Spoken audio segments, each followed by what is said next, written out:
What if everything we've learned about the origin of humanity is wrong? What if the ancient gods, whom we worshipped and feared, were not myths? What if they were flesh and blood from another planet, and we were created to be their slaves? This is the story we were never told in school, the story hidden for more than 6,000 years in the clay tablets of Sumer. It's the story of the Anunnaki. But who were they exactly? Gods? Myths? Or astronauts? In the next few minutes, we will open the lost files of Earth's first civilization to uncover the truth. Where did they come from? What did they want? And most importantly, are they still here? Our journey begins here, in ancient Mesopotamia, the cradle of civilization. It was here where Iraq is today that the first complex human society emerged, the Sumerians. In the 19th century, archaeologists unearthed something that would change history. Hundreds of thousands of clay tablets. They were not just discovering artifacts. They were discovering an entire library. Written in the complex cuneiform script, these tablets detailed everything: laws, trade, astronomy, medicine, and the stories of their gods. To the Sumerians, these stories were not allegories. They were history. They wrote about their gods as if they were real people who lived, fought, and ruled. But it wasn't until the 20th century that a researcher and linguist named Zecharia Sitchin, Zecharia Sitchin, proposed an explosive theory. Sitchin claimed to be one of the few capable of reading archaic Sumerian, and he shocked the world by declaring, "We were reading it all wrong. That was not mythology. It was a journalistic account." According to Sitchin, the very word Anunnaki, which many translated as gods of pantheon, had a much more literal meaning.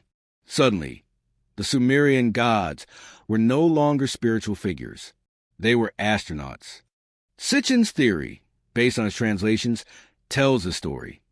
The Anunnaki came from a planet in our own solar system, a planet that the Sumerians knew, but that our modern science calls Planet X or Planet 9.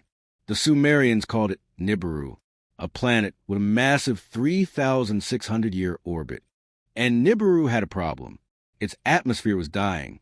The Anunnaki were an advanced civilization, but they were desperate. Their scientists discovered a solution: to suspend gold particles in their atmosphere to reflect the light and save their world. They needed gold, a lot of gold, and their space probes found the only place in the solar system with large quantities of this precious metal, Earth. Sitchin claims that the tablets describe the arrival of the Anunnaki on Earth about 445,000 years ago. They landed in what is now South Africa and started mining. They called this region Abzu. The mission was led by two half-brothers, sons of King Anu, Enlil, the strict commander, and Enki, the brilliant scientist. For thousands of years, the lesser Anunnaki, called Igigi, did the heavy lifting. They mined the gold in the depths of the earth, under the command of Enlil. But the work was brutal, and after thousands of years of servitude, the Igigi did the unthinkable. They rebelled. The golden mission was collapsing. Enlil wanted to punish the rebels, but Enki, the scientist, had an idea, a solution. He looked at the primitive creatures that once inhabited the earth, the hominids. They were strong, adapted to the planet, but they were not intelligent. What if they could enhance this creature? Enki's proposal was shocking: to take his own Anunnaki genes and mix them with the DNA of that primitive hominid. They would not create a new Anunnaki. They would create something new, a primitive worker, a being intelligent enough to follow orders, but not intelligent enough to question them. They called him Adamu, the first man, a hybrid designed for a single purpose. Ing the goal for the gods. So, who are the Anunnaki? According to this extraordinary narrative, hidden in humanity's oldest tablets, they are not our gods. They are our creators, our masters, and our origin is a genetic engineering project. Zecharia Sitchin's theory is vast, complex, and for many, pure fantasy. Conventional science rejects its translations, but for others, it answers questions that science cannot. The missing link in human evolution, the sudden leap in our intelligence, our inexplicable obsession with gold. But what do you think?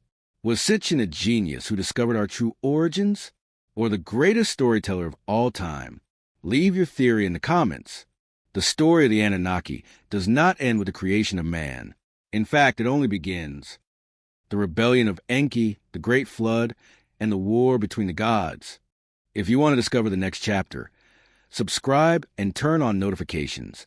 In the next video, the creation of Adam and the rebellion in Eden, the story the Bible didn't tell in its entirety.